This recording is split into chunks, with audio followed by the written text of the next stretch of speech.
Hello there, my friend, and welcome to Disney Travel Secrets. Rob Kerri Stuart here, coming to you from the CMV studio in Orlando, Florida. You're listening to episode number 427. Wow. Original air date, April 21st, 2025. And this week's main topic, 5 things the pros do when they go to Disney. And a few of them may surprise you. Yes, they will. Plus, when the 2026 packages for Walt Disney World will open. Just so you know, I'm looking forward to this too. Also, a Creating Magic Vacations exclusive cruise in Europe. Hello, my friends. This is former Disney Imagineer Hugh Darley, and you're listening to Disney Travel Secrets with my friends Rob and Kerri Stuart. As you can imagine, I have plenty of Disney secrets myself, and I can't wait to share them with you. Let's get this show on the road. Take it away, guys.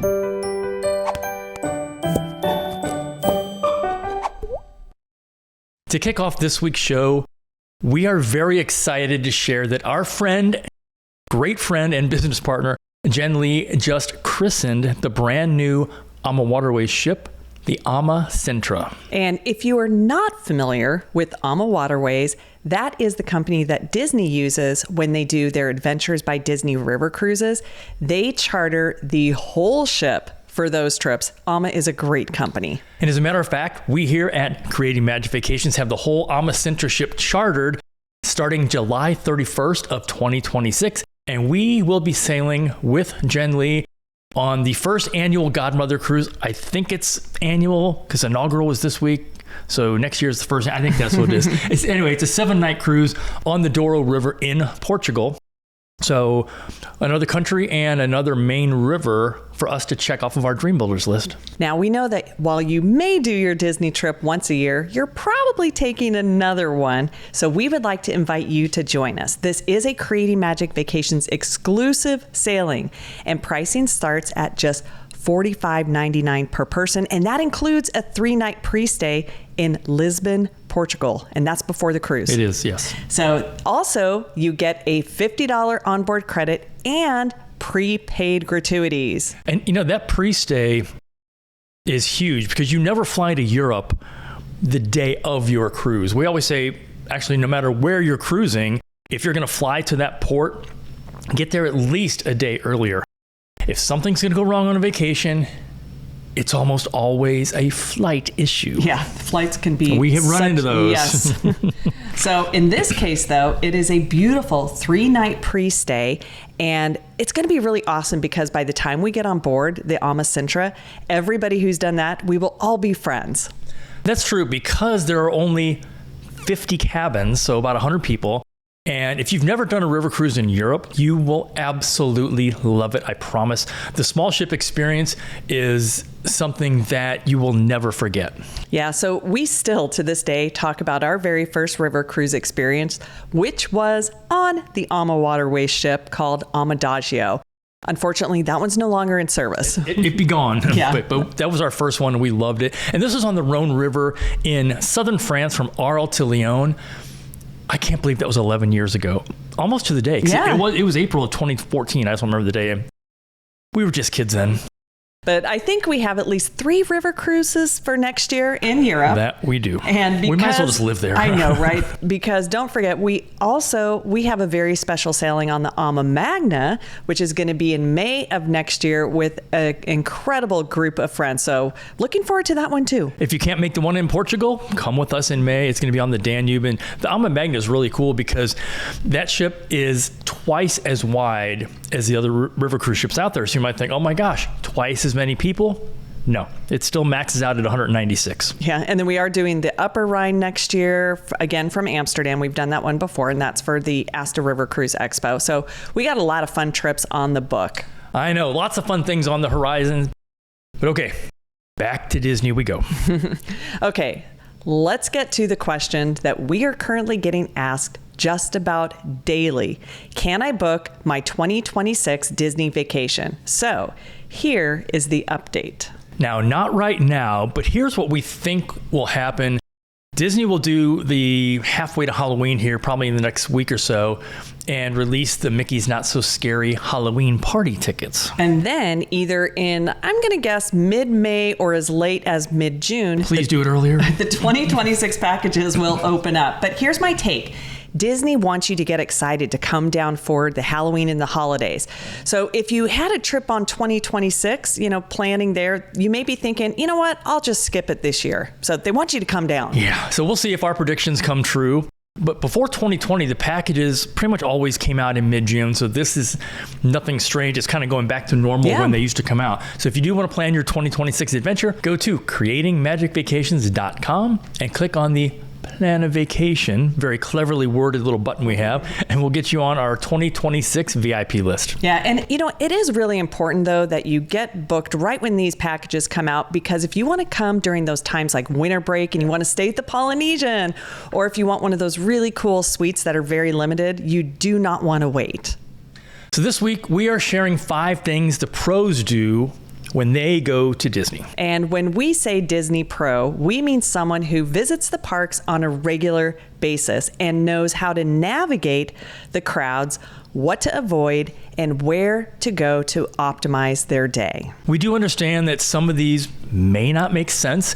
If you're coming, once a year, maybe every other year, you're thinking, but I want to do it all. Or maybe you read some Facebook post that someone who goes once every 2 or 3 years makes a suggestion that a pro would just shake their head at. And we do that a lot. I know. Okay, so first up, a pro uses mobile ordering at the quick service restaurants. And we see people make this mistake all the time. They just show up and they just get in line. But mobile ordering is so easy, and you can order as soon as you get off a ride. And as you're getting close to that quick service, you just say, I am here, prepare my order. If it is a prime lunchtime, you can order maybe earlier in the morning. Get a pickup time that works for you. Like one of our main go-to restaurants at Magic Kingdom, Casey's Corner. Corn dog nuggets. Oh, that sounds good. With fries and cheese sauce always hits the spot. And yes, we even split that. Yeah. So now over at Epcot, we recently ate at the Regal Eagle Smokehouse, which is over in the Americaland. And we were there for the ELO concert. The funny thing is, we just got a kid's cheeseburger and fries. It was more of a snack. It was. But the mobile order is a game changer for sure. I couldn't believe all the people that were waiting in that line. They didn't need to be. It's also great if you want to pick up a drink. I remember we did this one of our VIP tours a couple years ago. We got off a Flight of Passage over in Animal Kingdom and placed just a quick order for a couple drinks at Satuli Canteen, walked right over, picked up the drinks, and didn't wait at all, because you do not want to be spending time in line when you're on a VIP tour. And here's something that, you don't. But here's something that people ask is, yes, they still are preparing the food fresh when you mobile order anywhere. And remember this, time is money in the parks, and mobile ordering makes it so easy. I know we used to go to Rose and Crown pretty much every time we would go to the back entrance of Epcot. Now we just go to the cart right as you get into Japan. It's cheaper and quicker, and there is never a line. And you have a cold can instead of a plastic cup. Yeah. Now, here's our second one. The pros don't go on these 2 rides. First one is Navi River and Astro Orbiter. The line for Navi is always pretty long, and it's just not really worth the wait in our opinion. If it's short, then great. But the line itself is usually pretty long. If it's less than 20, then I say go for it. Yeah. But if not, just go and enjoy more of the park. Skip it. I really can't remember the last time we rode Navi. I mean, it's been years. It might have even been before the shutdown. Plus, the $1 million animatronic is hit or miss. I know. That one's either working or not working. Okay, over at Magic Kingdom, though, Astro Orbiter, that line also gets really long, and it's slow because the ride capacity is small. You also have to go up in an elevator.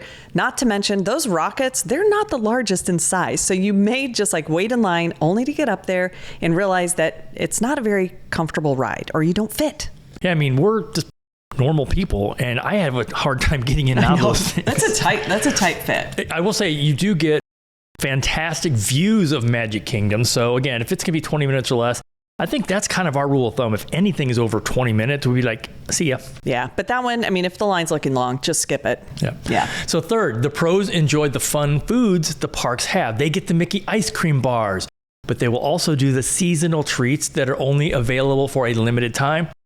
Yes, we're talking festival foods.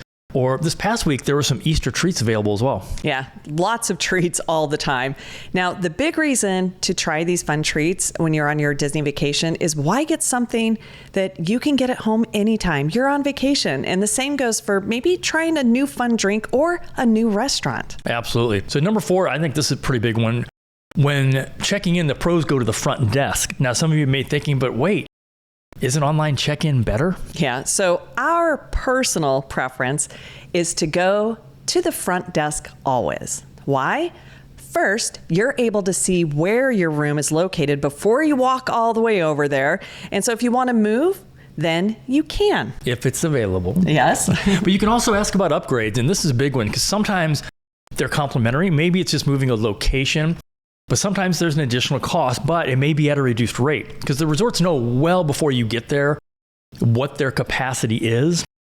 And the rooms usually get signed about a week before. And we did this last year when we checked into to Grand California. And we paid for the upgrade to club level, which I highly recommend.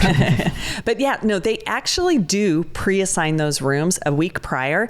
And this is when they look at things like what are the requests for being at a certain building or being with your traveling party. So if you arrive early, your assigned room may not be ready, but they still may have another one that will still work. And they will move you if you ask. So also when you check in at the front desk, you can put a credit card on file if you want. It's optional. We usually just use either, gift cards or a credit card in the park when we are, if we're staying on property. This helps us not spend as much. I say that with almost a joke because we still spend the same. Because charging things to the room really is very easy. And half the time when we're getting something, at the parks, we're using our phone. Our phone is our ticket. Our phone has our credit card on it. I know that's the danger of it though. But when you have those magic bands, you're not consciously thinking about it. And some people don't like to have that hold on their credit card, or maybe they only have a debit card. And so if you go to the front desk, they will totally just say, that's fine. You don't have to keep something on file. You just will not be able to charge things back to your room. And the fifth thing that pros do is they don't wait in long lines. Now you're thinking, but you have to get on some of the rides. And well, that's not always true. You can use Lightning Lane Multipass or individual Lightning Lane, or the new Premier Lightning Lane, which I think is totally worth it if you want to get on everything. So in the past, Guardians, Tron, and Tiana's at the time had a virtual queue. Right now, no rides have the virtual queue.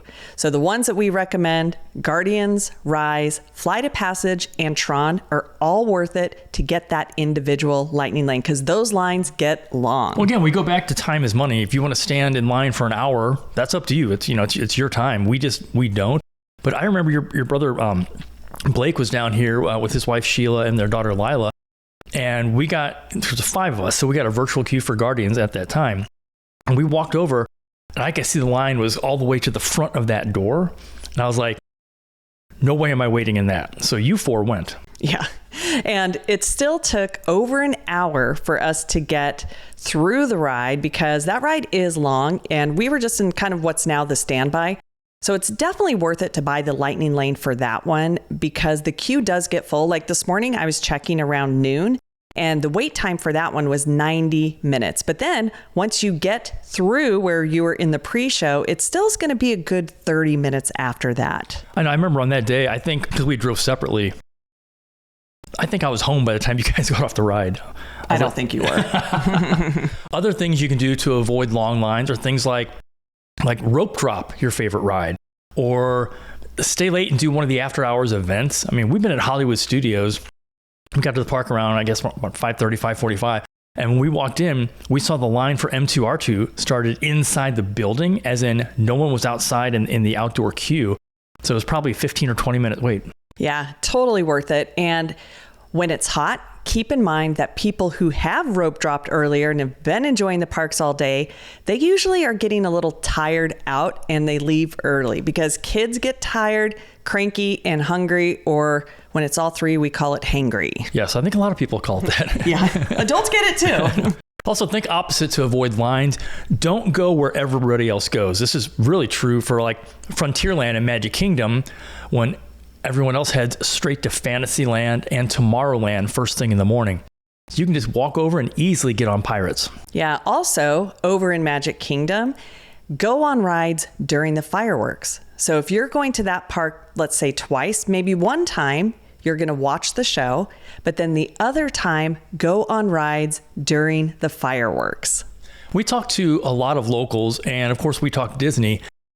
It's amazing how many rides they say that they can get on without using lightning lanes at all, and they get to the park like after 5 p.m. at night. Yeah, so a strategy here would be to enjoy the low weight rides in the morning and then get on some of those prime rides in the evenings, or just repeat some of them. Exactly.